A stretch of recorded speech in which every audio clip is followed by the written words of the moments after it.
Ah, the mysterious hiccup, that sudden, involuntary spasm that catches us off guard and leaves us sounding like a malfunctioning robot. But fear not, fellow hiccupper, for I'm here to uncover the science behind this quirky phenomenon. So, why do we hiccup? Well, it turns out that hiccups are like the body's little reminders that it's still figuring things out. You see, hiccups are caused by a sudden contraction of the diaphragm, that large muscle beneath your lungs responsible for breathing.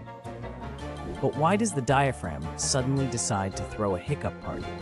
Scientists have a few theories.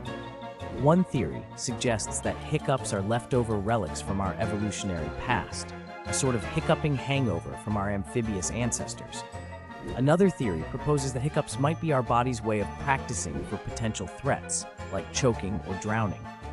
But regardless of the science behind it, one thing's for sure: hiccups are as unpredictable as they are amusing. Have you ever found yourself hiccuping at the most inconvenient moments? Share your hilarious hiccup stories in the comments below. Let's laugh our way through the hiccup mysteries together.